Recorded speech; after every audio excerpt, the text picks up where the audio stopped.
প্ৰিয় দৰ্শক আপোনালোকে চাই আছে জুবিনদাৰ ন্যায়ৰ দাবীৰে অসম লাইভ 24ৰ বিশেষ যাত্ৰা মায়াবিনীৰ ৰাতিৰ বুকুত আমি আছো আজি ঐতিহাসিক বঙাইগাঁৱৰ সৈতে জুবিন গাৰ্গৰ নিবিড় সম্পৰ্ক আছিল আমাৰ সৈতে আমাৰ সহযোগী সম্পাদক জুনজ্যোতি দত্ত বৰা আছে মই তেখেতক মাইক্ৰফোনটো আগবঢ়াইছো যথেষ্ট সংখ্যক লোক আমাৰ সৈতে আছে আৰু তেওঁলোকৰ মনৰ কথা জুবিনদাক নিবিড়ভাৱে পোৱা কেইবাজনো লোকো আমাৰ সৈতে আছে আমি অকণমান কথা পাতিব বিচাৰিছো ধন্যবাদ সুমন্ত মাধৱ বৰা পানৰ শিল্পী গানৰ শিল্পী জুবিন গাৰ্গ আমাৰ মাজৰ পৰা ৰহস্যজনকভাৱে হেৰাই যোৱা আজি ২৬টা দিন উকলি গ'ল কিন্তু এই ২৬টা দিনে কিন্তু অসমবাসীয়ে প্ৰতিজন অসমীয়াই আজি ন্যায়ৰ বাবে বাট চাব লগা হৈছে প্ৰকৃততে চৰকাৰে যেনেকুৱা ধৰণৰ ব্যৱস্থা গ্ৰহণ কৰিব লাগিছিল তেখেতৰ ন্যায়ৰ ক্ষেত্ৰত এই ক্ষেত্ৰত কিছু সোপা ঢিলা নীতি গ্ৰহণ কৰা বুলি অভিযোগ উঠিছে যাৰ পৰিপ্ৰেক্ষিতত আজি পৰ্যন্ত তেখেতৰ মৃত্যুৱে ন্যায় পৰা নাই তেখেতৰ পত্নী গৰিমা গাৰ্গ তেখেতৰ ভগ্নীয়ে ন্যায়ৰ বাবে যুঁজিব লগা হৈছে গতিকে এইসমূহ কথা আমি পাতিম যিহেতু আমি বঙাইগাঁৱত আছোঁ আৰু বঙাইগাঁৱৰ সৈতে জুবিন গাৰ্গৰ এক মধুৰ সম্পৰ্ক আছে প্ৰকৃততে প্ৰতিটো বছৰতে যিহেতু বিহু মঞ্চ আহে আৰু বঙাইগাঁৱৰ পৰাই জুবিন গাৰ্গে আৰম্ভ কৰা বুলি ক'লেও বহাই কৰা নহয় গতিকে জুবিন গাৰ্গৰ সৈতে সম্পৰ্কিত এজন বিশেষ ব্যক্তি আছে আমি তেখেতক চিনাকি কৰি দিব বিচাৰিছোঁ আপোনাৰ প্ৰথমতে নিজৰ পৰিচয়টো আপুনি নিজে দি লওক নমস্কাৰ মই হিমসাগৰ ওৰফে হীৰেণ ৰায় ২ নং বাখাৰাপাৰা এইগৰাকী ব্যক্তিৰ সৈতে জুবিন গাৰ্গৰ এক ওতঃপ্ৰোত সম্পৰ্ক আছে সেই সম্পৰ্কটো কি আমি তেখেতৰ মুখেৰে জানিম এতিয়া আপোনাৰ চেনেলত মই এইখিনি ক'বলৈ পাই মই মোৰ মনৰ কথাখিনি ভাল পাইছোঁ মই আচলতে এই গান লিখা সুৰ কৰা তেনেকুৱাই মানুহ আৰু এই গানে গানে মোক এই জুবিন দাদী মই দাদী বুলি কওঁ তেখেতে মোক দাদী বুলি মাতে তেখেতৰ তাত গৈ পাইছোঁ আৰু তেখেতে মোৰ ৩টি গান গাইছিল বেলেগ বেলেগ ইয়াৰত ৩-৪ মানত ২টা গান গাইছিল আৰু ১৭ চনত 2টা গান গাইছিল এনেকুৱা মানুহ আজি তেওঁৰ এই অৱস্থা অকাল মৃত্যু শুনি মানে এনেকুৱা হৈছে মোৰ গানৰ স্পৃহাটোৱে মানে গুৰুদেৱ নিচিনা আছিল গান লিখিবলৈ ল'লে তেওঁৰে ছবিটো আহে যে এই গানটো তেখেতৰ দ্বাৰাই গাম আমাকতো ভগৱানে কণ্ঠ তেনেকৈ দিয়া নাছিল সেইকাৰণে তেখেতকে ভৰসা কৰিয়ে গান লিখোঁ কিন্তু এতিয়া এনেকুৱা হৈছে মানে একদম বিষাদ শূন্যতাৰে ভৰা হৈছে গানে মুখত নাহিব খোজে তথাপি কিছুমানে ওচৰ পাজৰৰ আমাৰ এই কোচ ৰাজবংশীৰ এই কেন্দ্ৰীয় বিচুৱা কিবাকিবিৰ কাৰণে লাগে কোৰাছ জবৰদস্তি কিবাকিবি কৰি লিখোঁ তেওঁলোকেও পচন্দ কৰে আৰু এনেকৈ ৬-৭ বছৰে আজি দি আছোঁ তেওঁলোককো আৰু মোৰ সদায় প্ৰণাম এই দাদীৰ পালে কিন্তু যেতিয়া মোক উদয় মজুমদাৰ আমাৰ আছে বঙাইগাঁৱত তেখেতে মোক এই দাদীৰ লগত চিনাকি কৰি দিছিল প্ৰথম গাঁৱতে সেই মই ৩টা বজাত গানটো গাইছিলোঁ সেই গানটো মই অলপ হেৰি কৰি দিছোঁ ৩টা বজাত ডাকিয়া দিলে ৰাতিতে হালক যাম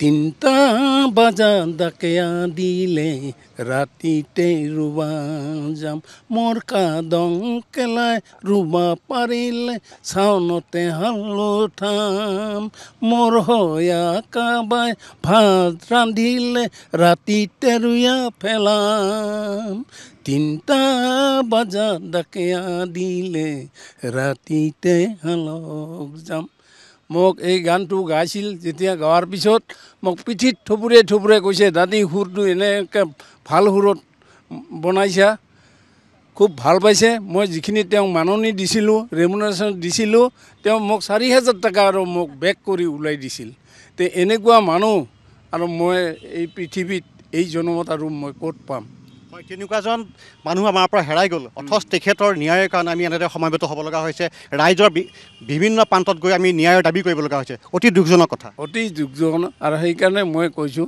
এতিয়া এই প্ৰশাসন আমাৰ ৰাইজ আৰু এই আমাৰ পুলিচ প্ৰশাসন কি আছে আমিতো সেইবিলাক হেৰি নাজানো তে যিমানখিনি মানে হেৰি হয় সিমানখিনি মানে অপৰাধীয়ে শাস্তি পাব লাগে ন্যায় পাব লাগে জুবিন ফৰ জাষ্টিছ এইটো মানে একদম হেৰি কথা এইটো যাতে উচিত ন্যায়িক তদন্ত যাতে আমাৰ অসমবাসীয়ে পায় এইখিনিয়ে মই মানে কামনা ধন্যবাদ এয়া আছিল জুবিন গাৰ্গৰ সৈতে ওতঃপ্ৰোতভাৱে সম্পৰ্ক থকা এজন ব্যক্তি জুবিন গাৰ্গৰ হৈ তেখেতে গীত ৰচিছিল আৰু তেখেতৰ লিখা গীতত তেখেতে কণ্ঠদান কৰিছিল জুবিন গাৰ্গে। গতিকে জুবিন দা আমাৰ মাজৰ পৰা হেৰাই গ'ল। গতিকে সকলোকে শোকাহত কৰি গ'ল। এতিয়া আমি ন্যায়ৰ বাবে সকলোৱে সময়বত হ'ব লগা হৈছে। আমি আৰু এজন জ্যেষ্ঠ ব্যক্তি আছে, আমি আপোনাৰ ওচৰলৈ আহিছোঁ। জুবিন দাৰ যিহেতু প্ৰাণৰ শিল্পী আছিল, গানৰ শিল্পী আছিল, সেই শিল্পীজনক আমি হেৰুৱালোঁ। অথচ তেখেতৰ যি ৰহস্যজনক মৃত্যু হ'ল তাৰ তথ্য কোনো ধৰণৰ উদ্ঘাটন নহ'লে। তেখেতক হত্যা কৰা হ'ল, তেখেতে নিজে আত্মহত্যা কৰিলে বা তেখেতক কোনোবাই মৰিয়াই মাৰিলে, এইটো এটা ৰহস্য হৈ থাকিলে। ইয়াৰ সঠিক কাৰণ কিন্তু এতিয়াও বাহিৰলৈ ওলাই অহা নাই। আৰু চৰকাৰ প্ৰশাসনে এই ক্ষেত্ৰত যি ধৰণৰ ব্যৱস্থা গ্ৰহণ কৰিব লাগিছিল সেইমতে যাব পৰা নাই। এই প্ৰসংগত আপুনি কি ক'ব? চাওক, আমি দুখ পাইছোঁ। বিশেষভাৱে আমি বুলি নহয়, আমাৰ অসম নহয়, আমি আজি দেখিছোঁ চাৰিওপিনে মানুহে আজি চকুলো টুকিছে। জুবিন বুলি ক'লে হাৰ্ট থ্ৰব জুবিন, জুবিন বুলি ক'লে চবেই জুবিনৰ আজি বুকুত, চবৰ বুকুতে আজি কান্দি আছে যে জুবিন আজি এজন বেলেগ ব্যক্তি আছিল, যিজন জুবিনক আজি সঁচাকৈ ছিংগাপুৰ যি ছিংগাপুৰ ফেষ্টিভেল সঁচাকৈ তেখেতক সেই ফেষ্টিভেলত তেওঁলোকে কি পলিচিৰে লৈ গৈছে, এই বস্তুবিলাক এতিয়ালৈ উদ্ঘাটন হোৱা নাই। আমি সদায় এটাকৈ সংবাদ পাই আছোঁ যে সেই ফেষ্টিভেলত তেখেতক লৈ গৈ পেলাই আজি যি ধৰণে আজি সাগৰৰ পাৰত লৈ গৈছিল, য'ত নেকি মানুহে নাযায়, তেনেকুৱা এটা ঠাইত লৈ গৈছিল য'ত নেকি মানুহ গ'লে কেতিয়াবা ঘূৰি নাহে। তেনেকুৱা ঠাইলৈ লৈ যোৱাৰ প্লেনিংটো কি হ'ব পাৰে, সেই বস্তুবিলাক মানুহে সকলো ৰাইজে, আজি অসমৰ ৰাইজে আজি অনুধাৱন কৰি পাইছে যে তাত লৈ যোৱা উদ্দেশ্যটো নিশ্চয় বেলেগ আছিল। সেই কথাটো অনুমান কৰিব পাৰিছে। গতিকে আমি ক'ব পাৰোঁ যে আজি জুবিন গাৰ্গ সঁচাকৈ তাত লৈ যাই হত্যা কৰা হ'ল। আজি তেখেতে আজি হয়তো জীয়াই থকা চবেই আমি বিচাৰিছিলোঁ, অসমৰ ৰাইজ নহয় পৃথিৱীৰ মানুহে বিচাৰিছিল। আজি চবেই চুকে কোণে কান্দিছে যে জুবিন গাৰ্গ নহয়, এজন বেলেগ আজি ব্যক্তি হয়। সেইজন ব্যক্তিক আজি তেখেতে আজি বিদায় লৈ যোৱাৰ পিছত আজি অনুধাৱন কৰিব পাৰিছোঁ। আমিও সেই সময়ত ভবা নাছিলোঁ যে জুবিন গাৰ্গ আজি অসমৰ হিয়াৰ আমঠু, আজি সকলোৰে বুকুত আজি সোমাই আছে যে জুবিন গাৰ্গ আজি, যাৰ কাৰণে আজি অসমৰ ৰাইজে হিয়া ধাকৰি কান্দিছে, আজিও বিচাৰিছে ন্যায় পাব লাগে। জুবিনৰ যি হত্যাকাণ্ড হ'ল, সেই জুবিনৰ ন্যায় পাব লাগে কাৰণে আজিও বিচাৰি আছে। গতিকে আমি ভাবোঁ জুবিন দা ন্যায় পাব লাগে, জুবিনৰ সঁচা মৃত্যুৰ উদ্ঘাটন হ'ব লাগে, তাত যাতে কোনো ধৰণৰ ত্ৰুটি নাথাকে। আজি যি ধৰণে আজি বাস্কাত যি ধৰণে ঘটনা ঘটিছে, ৰাইজে সদায় বিচাৰিছে যে কালপিতসকলৰ শাস্তি হ'বই লাগিব। এই কালপিতসকল য'তেই নাথাকক কিয় উচিত তদন্ত হ'ব লাগে আৰু সেই কালপিতৰ বিচাৰ হ'বই লাগিব। গতিকে অসমৰ ৰাইজে বিচাৰিছে, ভাৰতবৰ্ষৰ ৰাইজে বিচাৰিছে। আজি আমি এজন ভাল আজি গায়ক, ভাল এজন ব্যক্তি আজি আমি হেৰুৱাই পেলাইছোঁ। তাৰ কাৰণে মৰ্মাহত হৈছোঁ, আমি চবেই দুখিত হৈছোঁ। আমি সঁচাকৈ দুখ পাইছোঁ যে আজি জুবিন গাৰ্গ বুলি ক'লে চবেই গুণগুণাই কান্দিছে, চবেই কান্দিছে। আজি যিজন মানুহ কথা ক'ব নাজানে তেওঁলোকেও কান্দিছে, মানুহৰ আগত বেছি কথা নকয় তেওঁলোকেও কান্দিছে। এনেকৈ কান্দিছে যে তেওঁলোকে আজি সঁচাকৈ হিয়া ধাকৰি কান্দিছে, প্ৰত্যেকেই কান্দিছে, চবেই দুখ। আজি হয়তো কোনোবাই মুখ খুলি কান্দা নাই, অন্তৰেদি কান্দিছে। আজি যাৰ কাৰণে আজি আমি মাননীয় মুখ্যমন্ত্ৰীক ক'ব বিচাৰোঁ যে ইয়াত যাতে কোনো ত্ৰুটি নোহোৱাকৈ জুবিন গাৰ্গৰ ন্যায় পাব লাগে। চবেই বিচাৰিছে, অসম বুলি নহয়, আজি চুকে কোণে থকা ভাৰতবৰ্ষৰ চবেই বিচাৰিছে যে জুবিন ন্যায় পাব লাগে, জুবিনৰ ন্যায় লাগে। জুবিন দা জিন্দাবাদ, জুবিন দা জিন্দাবাদ, জুবিন দা জিন্দাবাদ বিচাৰিছোঁ। জুবিন দা জিন্দাবাদ, জুবিন দা জিন্দাবাদ। প্ৰকৃততে জুবিন গাৰ্গ অকল শিল্পী নহয়, জুবিন গাৰ্গ এটি গান নহয়, জুবিন গাৰ্গ এটি সত্তা। গতিকে অসমৰ প্ৰতিজন অসমীয়াৰ হৃদয়ত সোমাই থকা এজন ব্যক্তিৰ নামেই হ'ল জুবিন গাৰ্গ, যাক সকলোৰে আপোন আছিল। কোনো শ্ৰেণীৰ কথা নাছিলে, ধনী দুখীয়া কোনো কথা নাছিলে, সকলোৰে মাজত সমানভাৱে জনপ্ৰিয় আৰু সকলোৰে হৃদয়ত স্থান লোৱা ব্যক্তি আছিল জুবিন গাৰ্গ। সেইগৰাকী ব্যক্তিক, মহান ব্যক্তিক আমি হেৰুৱালোঁ, অসমবাসীয়ে হেৰুৱালে, যাৰ বাবে অসমৰ প্ৰতিজন ব্যক্তিয়ে কান্দিব লগা হৈছে। এতিয়া তেখেতৰ ন্যায় বিচাৰি আমি কান্দিব লগা হৈছে, তেখেতৰ ন্যায়ৰ বাবে আমি দাবী কৰিব লগা হৈছে। যিহেতু আমি বঙাইগাঁৱত আছোঁ, আমি কৈছোঁ যে বঙাইগাঁৱৰ সৈতে জুবিন গাৰ্গৰ এক মধুৰ সম্পৰ্ক আছিল। জুবিন গাৰ্গে বঙাইগাঁৱত থাকি খুব ভাল পাইছিল। জুবিন গাৰ্গৰ কেইবাটাও গীতৰ স্ৰষ্টা আছিল এই বঙাইগাঁৱৰ এজন ব্যক্তিক। আমি ইতিমধ্যে তেখেতক আমি অসম লাইভৰ যোগেদি পৰিচয় কৰাই দিছোঁ। গতিকে আৰু আছে, আমি কথা পাতিম। প্ৰকৃততে জুবিন গাৰ্গে যেনেকুৱা ধৰণৰ ন্যায় পাব লাগিছিল, তেখেতৰ যি ৰহস্যজনক মৃত্যু হ'ল, এই ন্যায়ৰ কিন্তু দেখা গৈছে বিলম্ব হৈছে। আৰু এটা কথা দেখা গৈছে, SITয়ে যেনেকুৱা ধৰণৰ কথা কৈছে যে অনন্ত কাললৈকে যেন চলি থাকিব এই ন্যায় প্ৰক্ৰিয়া। কি ক'ব আপুনি? প্ৰথম কথা হৈছে জুবিন গাৰ্গৰ ন্যায় বিচৰাটোৱে এটা আমাক খুব দুখ পাইছোঁ, লাজ পাইছোঁ আৰু চৰকাৰক ধিক্কাৰ জনাইছোঁ। এজন ব্যক্তি নহয়, এটা সত্তা। এই সত্তা আজি হেৰাই গ'ল আমাৰ মাজৰ পৰা, আৰু কোনোবাই তাক মাৰিলে।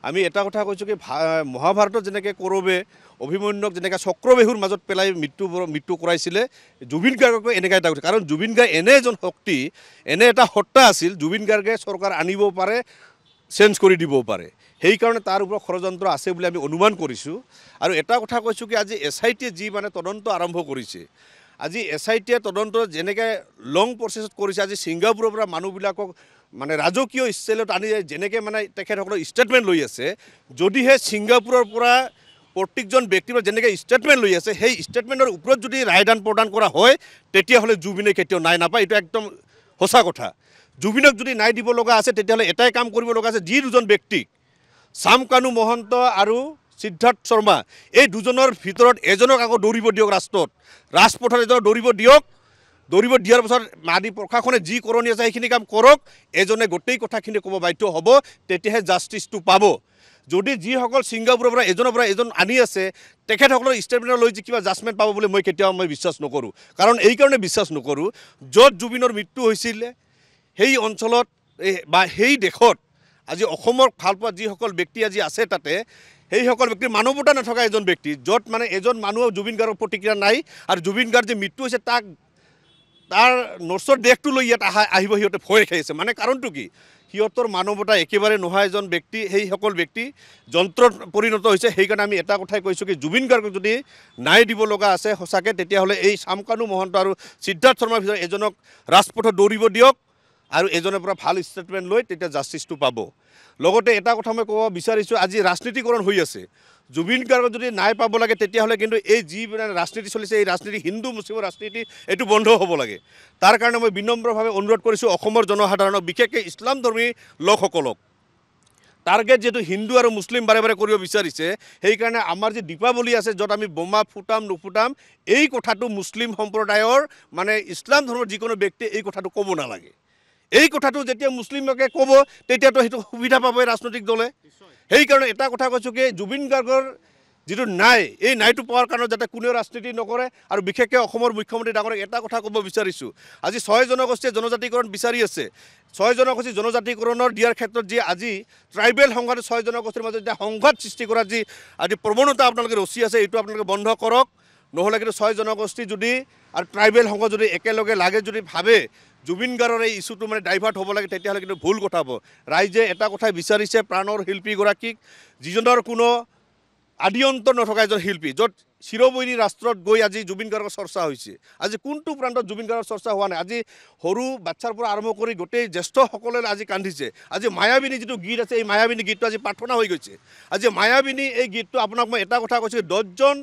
ব্যক্তি একেলগে লগ হৈ মায়াবিনী গীতটো শুনক 10জনে চকুৰ পানী ওলাব লাগিব এনেকৈ এটা পৰিৱেশ সৃষ্টি হোৱাৰ পিছতো এই শিল্পীজনক লৈ যদি আমি নাই বিচাৰিব লাগে তাতকৈ আৰু দুৰ্ভাগ্যজনক কথা হ'বই নোৱাৰে সেইকাৰণে এটা কথা কৈছোঁ কি জাষ্টিছটো পোৱাৰ কাৰণত কেৱল SITয়ে নহয় অসমৰ যদি মুখ্যমন্ত্ৰী সৰ্বকালৰ সৰ্বশ্ৰেষ্ঠ মুখ্যমন্ত্ৰী হিচাপে পৰিগণিত যদি হ'ব বিচাৰে তেতিয়াহ'লে এই চামকানু মহন্ত আৰু সিদ্ধাৰ্থ শৰ্মাক আগত ব্যৱস্থাটো কৰক তেতিয়া পিছত দেখা যাব তেতিয়াহে ৰাইজে শান্ত হ'ব সেইকাৰণে এটা কথা অনুৰোধ কৰিছোঁ বিশেষকৈ জুবিন গাৰ্গৰ ইছ্যুটো যাতে ডাইভাৰ্ট কৰিব নোৱাৰে তাৰ কাৰণে হিন্দু মুছলিম শিখ যিমান ধৰ্মাৱলম্বী লোক আছে সকলোৱে নাইটো পোৱাৰ কাৰণত আপোনালোকে ৰাজনীতিটো নকৰিব আৰু চাই চিন্তি যিবোৰ কথা কোৱাৰ কাৰণে আমি আহ্বান জনাইছোঁ নিশ্চয় ধন্যবাদ থাকিল জুবিন গাৰ্গে কৈ আছে যে ৰাজনীতি নকৰিবা বন্ধু কাৰণ জুবিন গাৰ্গে ৰাজনীতিক সাংঘাতিকভাৱে বেয়া পাইছিল গতিকে অসমীয়া সমাজত ৰাজনীতি বিয়পাটো তেখেতে বিচৰা নাছিল বিশেষকৈ হিন্দু মুছলমান ৰাজনীতি তেখেতে দোঘোৰ বিৰোধিতা কৰিছিল আমি জুবিন গাৰ্গৰ ন্যায় প্ৰসংগত আছোঁ আপোনালোকৰ অঞ্চললৈ আহিছোঁ এজন সংবাদকৰ্মী হিচাপে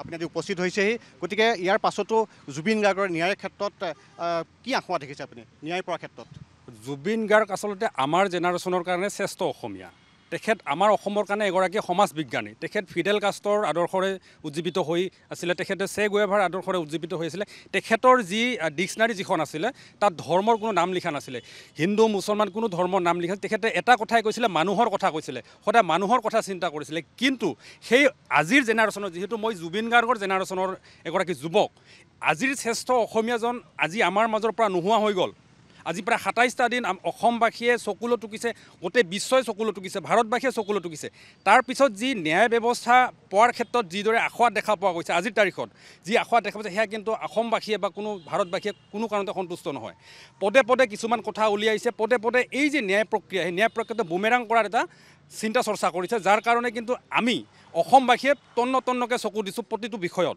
আজি সিদ্ধাৰ্থ শৰ্মা আৰু চামকানু মহন্তক যিদৰে এক প্ৰকাৰ আতিথ্য ক'ব লাগিব, ন্যায়িক আতিথ্য ক'ব লাগিব। কাৰণ অসমৰ মানুহে যেতিয়া সিহঁতক কিবা কাৰণত যদি মুকলি স্থানত পায়, অসমৰ মানুহে তেখেতক শেষ কৰি দিব।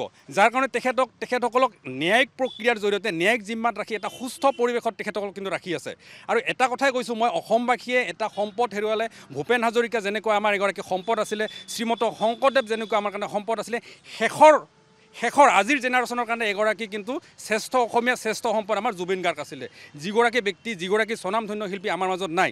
আজি দেখা পাইছোঁ এই যে ন্যায় প্ৰক্ৰিয়া কিন্তু আমি অসমৰ ৰাইজে কোনো কাৰণতে আমি ভাবিব পৰা নাই যে প্ৰকৃত ৰাস্তাত গৈছে।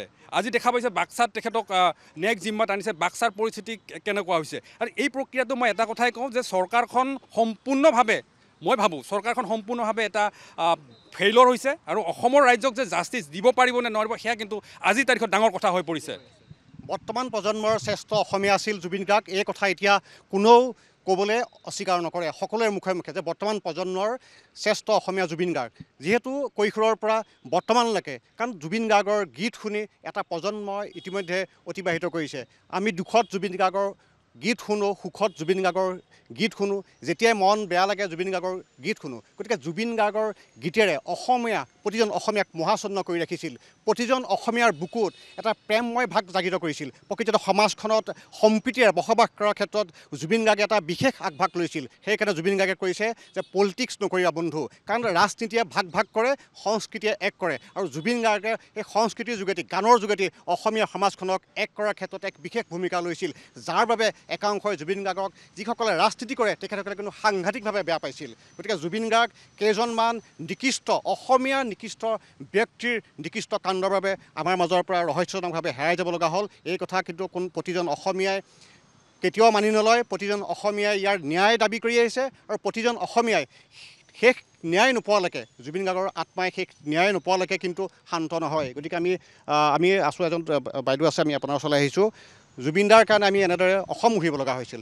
আমাৰ প্ৰাণৰ শিল্পী, গানৰ শিল্পী, যিজনৰ সত্তাক আমি বুকুত সাৱটি লৈছোঁ, সেইজন ব্যক্তিৰ কাৰণে আমি আজি এনেদৰে ন্যায় পাবৰ কাৰণে একগোট হ'ব লগা হৈছিল। তেখেতৰ শ্ৰীমতীয়ে ফেচবুক বা সামাজিক মাধ্যমৰ জৰিয়তে ন্যায় লাগে বুলি চিঞৰিব লগা হৈছিল। ইয়াতকৈ এবাৰ দুখজনক কিবা কথা আছে নেকি? হয়, সঁচাকৈ এই বাইদেৱে যেনেকৈ হাত জোৰ কৰি যিটো মানে কয় বোলে জাষ্টিছ ফৰ জুবিন হেছটেগ মাৰি দিয়ক, তে সেই কান্দোন হিয়া ঢাকুৰি যিটো কান্দোন বাইদেউৰ অন্তৰৰ পৰা ওলায়, সেই কান্দোন দেখিলে সকলো ৰাইজে কান্দে। গতিকে আৰু জুবিন গাৰ্গৰ নিচিনা এজন ব্যক্তি যে এনেকুৱাকৈ আমি হাত জোৰ কৰিব লগা হৈছে ন্যায় বিচাৰি, তেনেহ'লে আমাৰ সাধাৰণ নিচিনা নাগৰিকৰ কাৰণে কি হ'ব? গতিকে ন্যায় লাগে, মানে সেই বাইদেউৰ কান্দোনটো আমি সহ্য কৰিব নোৱাৰোঁ। নিশ্চয়। গতিকে আমি এই ক্ষেত্ৰত আমি ন্যায় বিচাৰিছোঁ, প্ৰতিজন অসমীয়াই ন্যায় বিচাৰিছে। আৰু জুবিন গাৰ্গৰ ন্যায় দিয়াৰ ক্ষেত্ৰত যদি চৰকাৰ বিফল হয়, হয়তো ৰাইজে কোনো কাৰণতে এইখন চৰকাৰক ক্ষান্ত নকৰিব।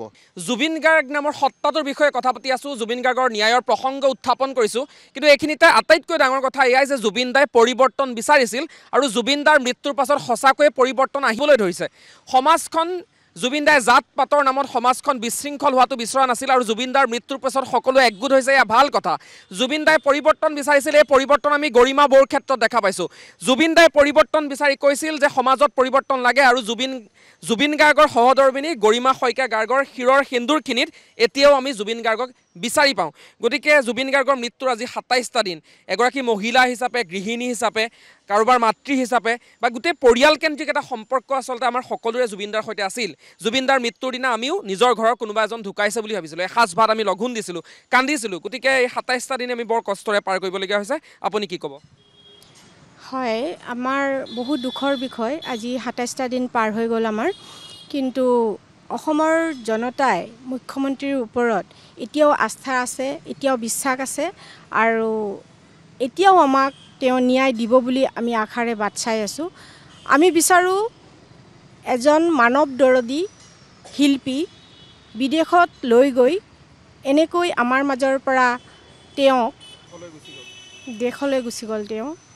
তো এই যে তেওঁৰ প্ৰতি আমাৰ যিখিনি কৰণীয় আছে সেইখিনি কৰিবলগীয়া কি থাকি গ'ল, ক'ত কি হেৰাই গ'ল, এইখিনি কথা লৈ এতিয়া আমি এটা ঠাইত উপস্থিত হৈছোঁ, সেয়া হৈছে আমাক জাষ্টিছ লাগে। কোনে কেনেকৈ কি চক্ৰান্তত পেলাই সহজ সৰল শিল্পীগৰাকীক আমাৰ মাজৰ পৰা খেদি পঠিয়ালে, ইয়াৰ সঠিক তদন্ত হ'ব লাগে। আৰু তদন্তৰ নামত কোনোবাই ৰাজনীতি কৰিব, এই কথাখিনি অসমৰ ৰাইজে, ভাৰতবৰ্ষৰ ৰাইজে বুজি পায় আৰু বুজি পায়ো আছে। সেইকাৰণে আমি বিচাৰোঁ মাননীয় মুখ্যমন্ত্ৰী ডাঙৰীয়াই এইখিনি সময়ত ৰাইজৰ লগত থাকক, ৰাইজৰ মনত অলপমান শান্তিৰ যি চিটিকনি সেয়া দিয়ক আৰু আমাক জাষ্টিছ দিয়ক। Zubeen Garg justice for Zubeen Garg. ঠিক আছে, ধন্যবাদ জ্ঞাপন কৰিছোঁ। আৰু বাইদেউ অকণমান যদি আপুনি উঠি দিয়া মোৰ সুবিধা হ'ব। আমি এটা কথা বাৰে বাৰে কৈছোঁ, জুবিনদাৰ ন্যায় মানে কোনোবা সিদ্ধাৰ্থ শৰ্মা আৰু শ্যামকানু মহন্তৰ শাস্তি এইটোৱে নহয়। জুবিনদাক আমি পৰৱৰ্তী প্ৰজন্মটোলৈ কেনেকৈ লৈ যাম সেয়া কিন্তু এই মুহূৰ্তৰ ডাঙৰ কথা। চিলেবাছত আমি জুবিনদাক বিচাৰিছোঁ, জুবিনদাৰ নামত আমি কিবা কিবি হোৱাটো বিচাৰিছোঁ। এই গোটেই কথাখিনিও কিন্তু জুবিনদাৰ বাবে এটা ন্যায়েই হ'ব। গতিকে আপুনি কি বুলি ভাবে? হয়, আজি অসম লাইভ 24ক প্ৰথমতে মই ধন্যবাদ জনাইছোঁ। আজি 27 দিন চলি আছে আমাৰ সাৰ্থক জুবিন গাৰ্গ হেৰুৱাৰ। গতিকে মই ইমানেই মনত দুখ পাইছোঁ, কথা ক'ব নোৱাৰা হৈছোঁ। আচলতে আপুনি সুধিছে মোক, তথাপিও মই ক'ব নোৱাৰা হৈছোঁ। কিন্তু এতিয়া যদি আমি ভাবোঁ যে জুবিন গাৰ্গক আমি সকলোৱে ন্যায় বিচাৰিছোঁ, মানে যিটো মৃত্যুৰ ৰহস্য, মানে চিৰাচৰিতৰ যিটো মৃত্যু সেয়া হোৱা নাই। গতিকে ৰহস্যজনক মৃত্যু, এই মৃত্যুৰ আমি ন্যায় বিচাৰিছোঁ। কিন্তু আমি ন্যায়টো আমি পাবই লাগিব। তাৰোপৰিও আমি কি জুবিন দাক আমি এনেকৈও আমি বিচাৰোঁ ন্যায়টো, যে আমাৰ প্ৰজন্মৰ বা আমাৰ যিটো ল'ৰা ছোৱালীখিনিয়ে যি শিক্ষা পাই আছে আমাৰ স্কুলবিলাকত, তাতে আমাৰ জুবিন গাৰ্গৰ যিকোনো এটি অধ্যায় জুবিন গাৰ্গৰ বিষয়ে অন্তৰ্ভুক্তি হ'ব লাগে। তেওঁৰ গানসমূহ আমাৰ চৰকাৰেই হওক বা যিকোনো আমাৰ প্ৰজন্মই কি কৰিব লাগে, সেইখিনি ভালকৈ জীয়াই ৰাখিবৰ কাৰণে কিতাপ আকাৰে আমাক কি হওক চৰকাৰে আমাৰ ল'ৰা ছোৱালীখিনিক সেইটো গানৰ এখন যাতে কিতাপ হয় সেইখিনিও কৰিব লাগে। এইখিনিও এটা জুবিন গাৰ্গক ন্যায় দিব পাৰে। এইখিনি কৰিলেও মই ভাবিছোঁ। বাইদেৱে খুব ধুনীয়া কেইটামান পৰামৰ্শ চৰকাৰ প্ৰশাসনৰ প্ৰতি আগবঢ়াইছে। আমি বাইদেউক ধন্যবাদ জ্ঞাপন কৰিছোঁ। তেখেতে পাঠ্যক্ৰমত জুবিনদাৰ এটা বিষয় হোৱাটো বিচাৰিছে, এটা পাঠ হোৱাটো বিচাৰিছে। জুবিনদাৰ গীতসমূহ জনতাৰ কাষলৈ কেনেদৰে চপাই নিব পাৰি তাৰ কথা মন্তব্য কৰিছে। মই অকণমান আপোনাৰ কাষলৈ আহিব বিচাৰিছোঁ। জুবিনদাৰ ন্যায়ৰ প্ৰসংগ উত্থাপন হৈ থাকিব, তাৰ মাজতে ৰাজনীতিৰ কথা কোনোবাই ক'ব বিচাৰিছে। আমি এই সকলোবোৰৰ পৰা ফালৰি কাটি এটাই বিচাৰিছোঁ, জুবিনদাৰ ন্যায় এই মুহূৰ্তত আমাক লাগে। গতিকে আপুনি গোটেই বিষয়টো কিদৰে চায় বা জুবিনদাক জীয়াই ৰখাৰ ক্ষেত্ৰত আমাৰ চৰকাৰখনৰ, আমাৰবোৰৰ কি ধৰণৰ আচলতে কাম হ'ব লাগে, সেই সন্দৰ্ভত আপুনি কি ক'ব বিচাৰিব? জুবিনৰ অৰ্থ হ'ল তৰোৱাল। পাৰ্চী ভাষা এটা, ইষ্ট দেৱতাৰ যোনখন তৰোৱাল পাৰ্চীসকলে পূজা কৰে, সেই তৰোৱালখনৰ নাম জুবিন। অসমীয়াৰ আৱেগ হৈ পৰিছে তৰোৱাল, অসমীয়াৰ শব্দবোৰ হৈ পৰিছে তৰোৱাল, অসমীয়াৰ আকাংক্ষাবোৰ হৈ পৰিছে তৰোৱাল। আৰু এই তৰোৱালে অসূয়া অমংগল আটাইকে নেস্ত নাবুদ কৰিব। আচৰিত লাগে ন্যায় প্ৰক্ৰিয়াটোৰ ক্ষেত্ৰত। বাৰম্বাৰ প্ৰাৰম্ভিক পৰ্যায়ৰ পৰা কৈছোঁ CBI ইনকুৱাৰী হ'ব লাগে, ইণ্টাৰপলক এই ইনকুৱাৰীত সাঙুৰি ল'ব লাগে। নাই, নাভূত নাশ্ৰুত ঘটনা চলি আছে। SITয়ে তদন্ত কৰিছে, কোন বুদ্ধিজীৱীয়ে আহি তাতে কি পৰামৰ্শ দিব? পৰামৰ্শৰ দৰকাৰ নাই। আমি আৱেগ হেৰুৱাইছোঁ, আমি আমাৰ জাতিৰ সত্তাক হেৰুৱাইছোঁ। আমি জুবিন যুগৰ মানুহ, আমি অসমীয়াসকলে নিজৰ দায়িত্ব পালন কৰাৰ কাৰণে আমি ৰেডি হৈ গৈছোঁ। জুবিন দা মৰাৰ দ্বিতীয় দিনাই মই কবিতা লিখিছিলোঁ যে মোৰ সন্তান সম্ভৱা পত্নীৰ যি সন্তানে আহিব নাম দিম জুবিন, মই নাম ৰাখিছোঁ জুবিন।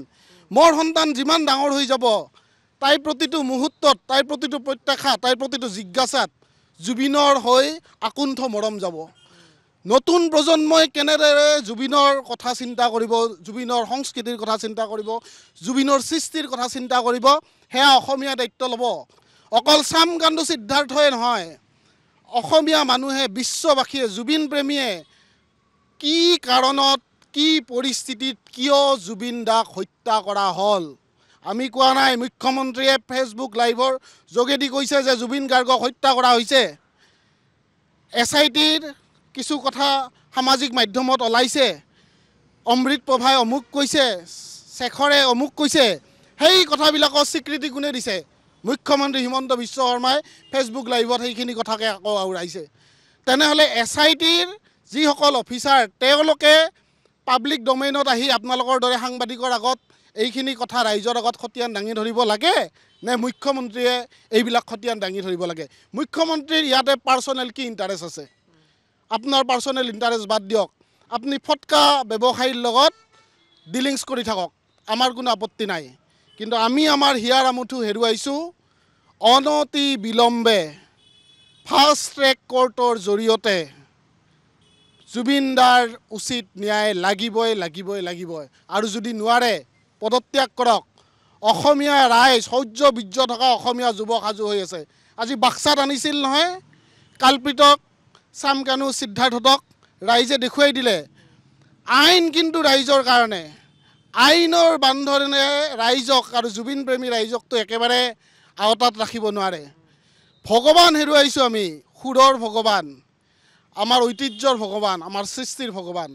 আৰু আমাৰ ভগৱানৰ অন্যায় হৈ ৰ'ব আমি সহ্য নকৰিম। শেষবাৰৰ বাবে অসম চৰকাৰক কৈছোঁ, আৰু যিসকল লোকে নিজকে বুদ্ধিজীৱী চিন্তাশীল বুলি ভাবে তেওঁলোককো কৈছোঁ, অসমীয়াৰ আৱেগক লৈ খেলা নকৰিব। আমি তৰোৱাল হৈ আছোঁ, প্ৰতিটো শব্দত তৰোৱাল চলি আছে, প্ৰতিটো চকুপানীত তৰোৱাল চলি আছে। গতিকে শেষ কথা, আপোনালোকক আমি বিশেষভাৱে ধন্যবাদ দিছোঁ যে এইটো নৈতিক দায়িত্ব আপোনালোকে পালন কৰিছে। জুবিন গাৰ্গৰ মায়াবিনী গান নহয়, এইটো এটা প্ৰাৰ্থনা। সেইটো অকল সমাধিস্থলী নহয়, সেইটো আমি পূজা কৰা আমাৰ ইষ্ট দেৱতাৰ স্থান বুলি আমি মানি লৈছোঁ। গতিকে জুবিন গাৰ্গৰ নাম যশস্যা কোনোবাই ভাবিব নালাগে যে আমি বঢ়াম। সেয়া গোটেই বিশ্বৰ বুকুত অতিৰঞ্জিতভাৱে প্ৰজ্বলিত হৈ গৈছে যে জুবিন কোন হয়। আমাৰ যদি ব্ৰহ্মপুত্ৰ নাথাকিল হয়, আমাৰ যদি হাবি বননি নাথাকিল হয়, মাইকেল জেকচনতকৈ আমাৰ জনস্ৰোত যে বেছি হৈছিল সেয়া প্ৰতিপন্ন হৈ যাব। সময় লাগিব, আমি ডিজিটেলি অলপ পিছুৱাই আছোঁ কাৰণে। কিন্তু justice #justice for Zubeen Garg আজি 1 মিলিয়ন ক্ৰছ কৰি গ'ল, কেইবা মিলিয়ন ক্ৰছ কৰি যাব। আৰু সেই মিলিয়ন ক্ৰছ কৰি যোৱাতে মানুহে যদি এই বুকৰ ধপধপনিটো বেছি বাঢ়ে, চৰকাৰ উৰি যাব।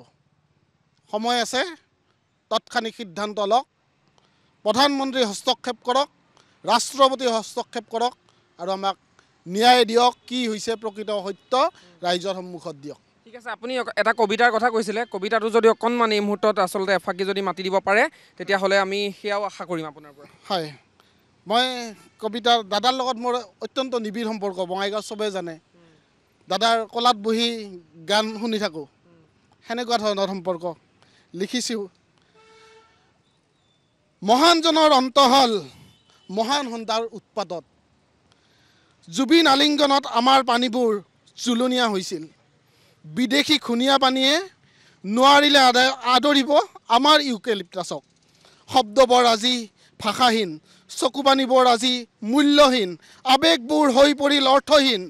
প্ৰেম, আস্থা, জীৱন, আকাশ বতাহ, অনুভৱবোৰৰ মৃত্যু হ'ল যাযাবৰৰ বিধায়কখনক। আহা দাদা ঘূৰি মোৰ সন্তানৰ ৰূপত, নাম দিছোঁ আজিয়ে জুবিন বুলি। ঠিক আছে, ধন্যবাদ জ্ঞাপন কৰিছোঁ। খুব কেইটামান আচলতে অন্তৰাত্মা চুই যোৱা তেখেতে আচলতে কথা কৈছে। এইবোৰ কথাই মানুহবোৰৰ মনত ক্ষোভবোৰ আৰু আচলতে উদ্গীৰণ কৰিব।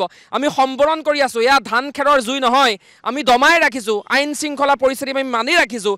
কিন্তু আমি আশা প্ৰকাশ কৰিছোঁ চৰকাৰ প্ৰশাসনে জনতাৰ এই যি আৱেগ, এই আৱেগৰ লগত খেলা নকৰিব, সেই প্ৰশ্ন উত্থাপন হৈছে। বাইদেউ আপোনাৰ কাষলৈ আহিছোঁ, গোটেই বিষয়টোক লৈ আপোনাৰ প্ৰতিক্ৰিয়া কেনেকুৱা ধৰণৰ হ'ব? হয়, অসম লাইভ 24ৰ পৰা যি আজি এটা ব্যৱস্থা হাতত লৈছে, মই ভাবোঁ এই সকলোৱে আজি সজাগ, আৰু এই ব্যৱস্থাটোৱে আপোনালোকে যি ব্যৱস্থা লৈছে এইটোৱে নিশ্চয় জুবিন গাৰ্গক ন্যায় পোৱাৰ ক্ষেত্ৰত বোধহয় আৰু বহুতখিনি আগবঢ়াই লৈ যাব। সঁচাকৈ জুবিন গাৰ্গ কেৱল যুৱ প্ৰজন্মৰ হাৰ্টথ্ৰপে নাছিল, তেওঁ অসমৰ হিয়াৰ আমঠু আছিল, আমাৰ সকলোৰে কলিজাৰ স্পন্দন আছিল। আৰু যেতিয়া আমাৰ কলিজাৰ স্পন্দন নোহোৱা হৈ যাব, আমি আমাৰ কলিজাৰ স্পন্দন হেৰুৱাই পেলাইছোঁ, গতিকে আমাৰ অৱস্থাটো কেনেকুৱা হ'ব পাৰে।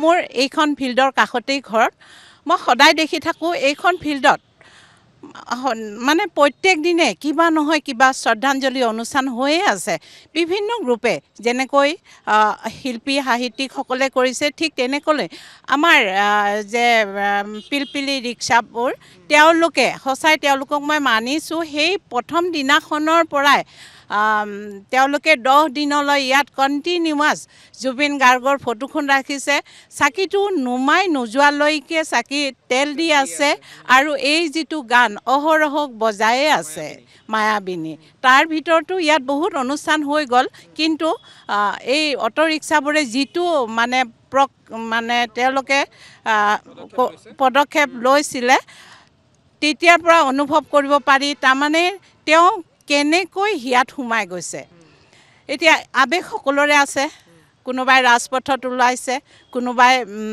চিঞৰ বাখৰ কৰিছে আমাৰো আবেগ আছে আমি 60ৰ ঊৰ্ধৰ এতিয়া আমি ৰাজপথত চিঞৰিব নোৱাৰোঁ কিন্তু এইকেইদিন আমি সামাজিক মাধ্যমত যিবোৰ মানে ফেচবুক হওক হোৱাটছএপ গ্ৰুপত হওক যিবোৰ আমি মেছেজ পাই আছোঁ চৰকাৰৰ ন্যায়ৰ নামত যি সপাঠিলা ব্যৱস্থা দেখিছোঁ সঁচাই এইবোৰ যেতিয়া চাওঁ সঁচাই তেজ গৰম হৈ যায় আৰু আমি এনেও অকণমান বেছি এক্সাইটেড হ'ব নালাগে বুলি আমি নিজে অলপ সচেতন হৈ থাকোঁ সেইকাৰণে আমি ইমান চিঞৰ বাখৰ কৰা নাই কিন্তু আমি আমাৰ বন্ধুবৰ্গৰ মাজত আলোচনা কৰিছোঁ তেওঁৰ সৃষ্টিৰাজিৰ সেই গীতবোৰ আমি শুনিছোঁ আৰু তেনেকৈ শুনি কেতিয়াবা নিজৰ মনত কিছুমান আবেগ আহে নহয় তেনেকুৱা আবেগবোৰ মানে কেতিয়াবা কবিতা আকাৰত প্ৰকাশ কৰোঁ মই তেনেকুৱা এটা কবিতা আপোনালোকৰ আগত গাই দিব বিচাৰিছোঁ কবিতাটিৰ নাম প্ৰতি শৰতৰ প্ৰভাতী ফুলৰ গীত গোৱা শিল্পীগৰাকী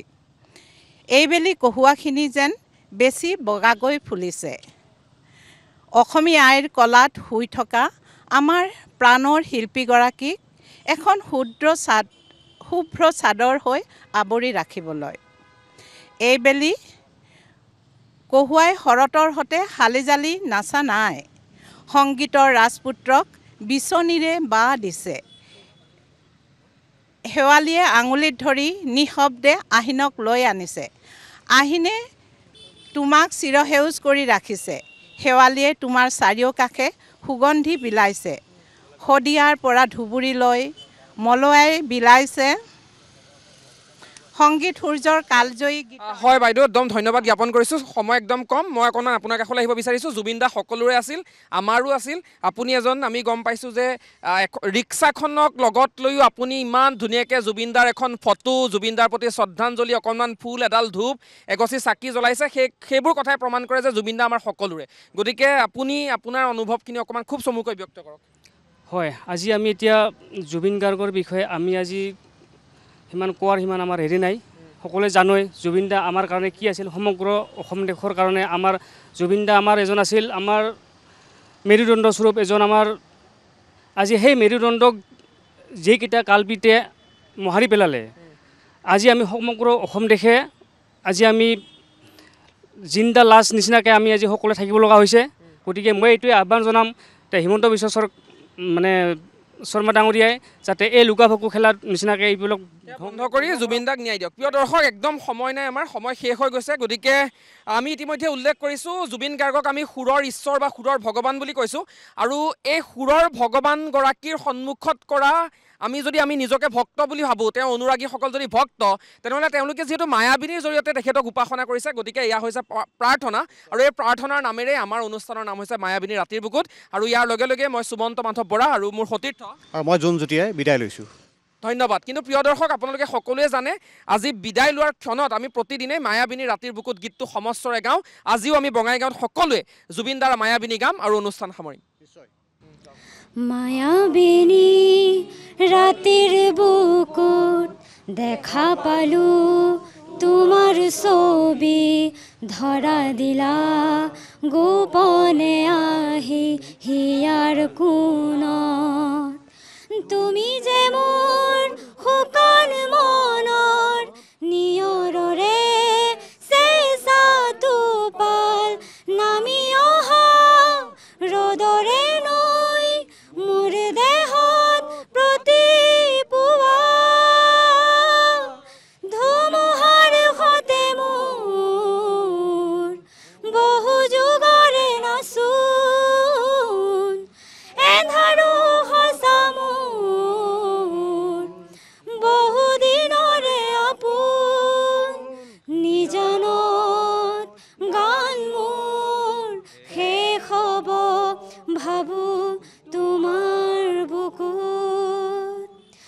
প্ৰতি শৰতৰ প্ৰভাতী ফুলে ক'ব তোমাকেই মোৰ কথা প্ৰতি মেঘালী নিশা জোনে ক'ব তোমাকেই মোৰ ব্যথা ধুমুহাৰ সতে মোৰ বহু যুগৰে নাচোন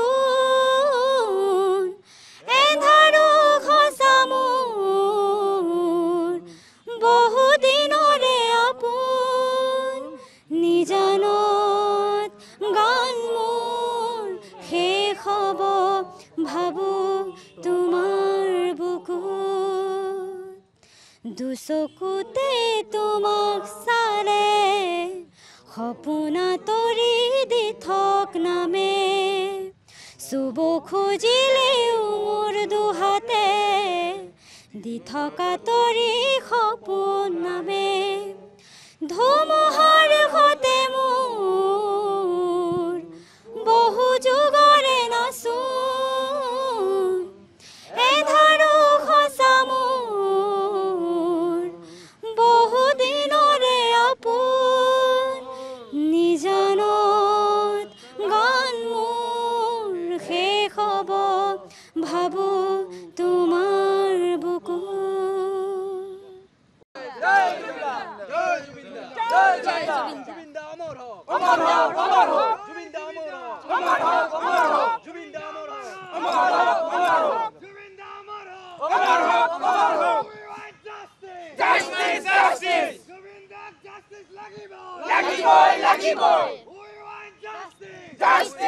Justice!